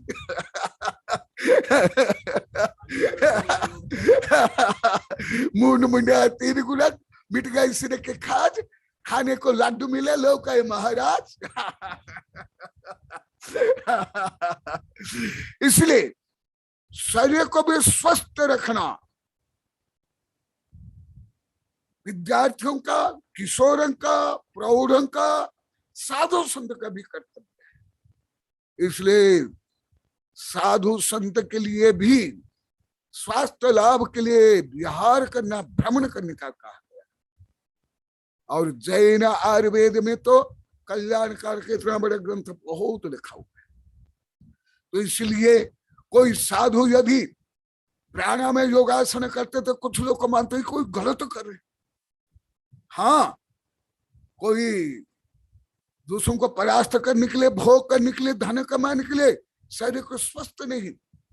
इसलिए आचार्य शांति सागर गुरुदेव को मैं 1-2 बार बताया था, पढ़ लो। सुमेर चंद्र दिवाकर ने लिखा है प्राय के रूप में देख करके। शांति सागर गुरुदेव को भले आप लोग का भी पूछते हो, उनका कोई कम अपमान जैनों ने नहीं किया है। जो पढ़े हो वही समझ सकते हो। महावीर जी सिर हिला रहे, महावीर जी आप पढ़े क्या? जो मैं बता रहा हूं सही है कि नहीं? उनको भी यही से जो यहाँ दिनेश डांगा बोलता है, भले यहाँ नहीं है और अभी भी नहीं है प्राय करके, परंतु शांति सागर के साथ वे सब व्यवहार किया। रस नहीं पी सकते हो, रस त्याग करना चाहिए। मेवा मिष्टान नहीं खा सकते हो, रस त्याग करना चाहिए। चश्मा नहीं लगा सकते हो, समाधि लेना चाहिए। कैसे हो? हाँ, क्या धर्म है ये? जैसे ईसा मसीह कृष्ण में चढ़ा दिया गया और रक्षाबंधन पर्व में सास मुनि को जला दिया, जलाने का प्रयास किया गया, ऐसे ही कुछ कट्टर क्रूर जो दया प्रेम वात्सल्य से रहित उस साधु के साथ भी इस व्यवहार करते हैं। पर जो ये व्यवहार अभी प्राय बहुत कम है, नहीं जैसे। और विशेष करके ये राजस्थान में मेवाड़ वागड़ तो नहीं है, यहाँ तो माँ का पेट है, यहाँ नहीं है। और जो संकीर्ण पंथवादी मतवादी होते उनमें भी ये है, कुछ भी नहीं खाओ। क्यों नहीं खाए? जब वो भक्त देता है दान, क्या हमारा तीर्थंकर मना क्या कि मैं नहीं खाऊंगा? ये रस त्याग कैसे हो जाएगा? ये इसमें दूध है, इसमें गन्ना रस है, इसमें शक्कर है, ये मिठास है। अरे रे। हाँ, जो भोगी कामी है, जो दूसरों को कष्ट देना चाहते हैं, उनको नहीं खाना चाहिए। जो आप लोग को पहले भी बताया हूं, तो इसलिए ये गलत नहीं है। ये भी कई लोग मानते हैं कि साधु को ना तेल लगाना चाहिए, ना व्यायाम करना चाहिए, ना प्राणायाम नहीं करना चाहिए। ये क्रूरता है, कठोरता है। और जो आप लोग को पहले बताया था, भयावृत्ति और वात्सल्य भाव की हत्या है।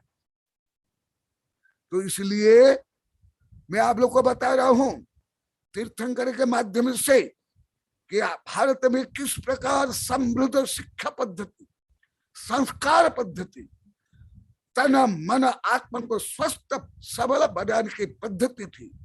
इसके माध्यम से, तीर्थंकर के माध्यम से और प्राचीन ग्रंथ के माध्यम से बता रहा हूं। हाँ, और सब सुन लो, और विषय करे मधु को सुन लो। जो आप बोले थे पर्युषण पर्व में प्रवचन के लिए, तो मैं आज सुबह सुबह नगिन आदि आए थे, मैं उनको ये सूचित कर लिया हूं।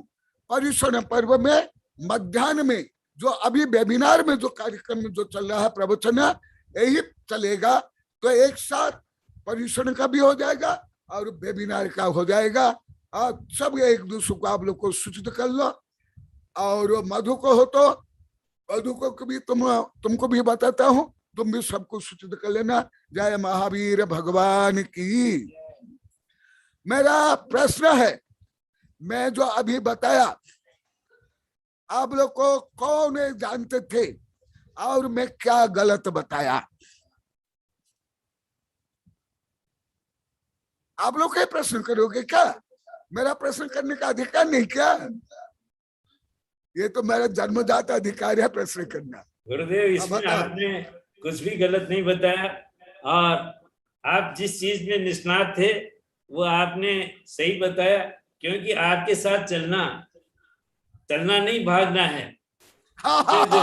अब जानते हो, अब वहां से लेके यहाँ तक आए थे, तो हमें दौड़ना पड़ता है और सुरुच भी और वो भी मेरा अस्वस्थ के बाद। जी गुरुदेव जी, जब स्वस्थ रहता उस समय क्या उस समय तो मस्त गुरुदेव। बोलो। हाँ, और अब समय हो गया गुरुदेव, आप जिनवाणी स्तुति और बोधि समाधि परिणाम शुद्धि स्वात्मोपलब्धि शिव सौख्य सिद्धि चिंतामणि चिंतित वस्तु दानी वंद्यमानस्तु ममास्तु देवी। ओम अरहन्मुख कुमलवासिनी पापात्म क्षम करि सुत ज्ञान ज्वाला सहस्र प्रज्वलिते सरस्वती विश्व से सर्व पाप महनहना दहदा पचपचम छाम छेम छुम छुम छह क्षीर बरधवल अमृत पल्लवी अमृत साव साव बम बम हूं फट स्वाहा। ओम शांति शांति शांति। सुबह 9 बजे धर्म तीर्थ से गुरुदेव आपका प्रवचन माता जी ने अभी निवेदन किया है, तो सुबह 9 बजे धर्म तीर्थ से आपका प्रवचन हो। हाँ, तो सभी बोल रहे ऐलान कर लो। सभी से निवेदन है कि धर्म तीर्थ की आईडी पर गुरुदेव के प्रवचन को अवश्य सुने सुबह 9 बजे। हाँ, ये दुर्गापुर के संजय पांड्या दिखाई दे रहे हैं, उनको आशीर्वाद। और वहाँ आष्टासी और गुप्त नंदी बोले हैं, जो मैं आपके द्वारा जो साहित्य भेजा था शायद पहुंच गया है। हाँ, आशीर्वाद, धन्यवाद। मस्त। हाँ हाँ, नमोस्तु महाराज आपकी पूज्य मी वंदामि नमस्ते दुख को नमस्ते गमनम समाय मनम नमोस्तु गुरुदेव नमोस्तु जय कारा गुरुदेव नमोस्तु गुरुदेव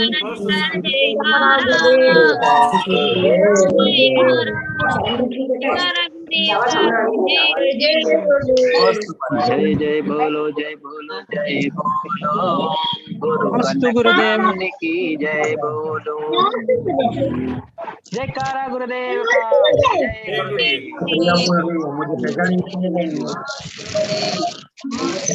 नमस्ते भुवनार्ति हराय नाथ तुभ्यं नमोऽस्तु सीतारामलभूषण नमोऽस्तु जगतः परमेश्वराय तुभ्यं नमो जिनभवोदधिशोषणे नमोस्तु भगवान नमोस्तु धन्य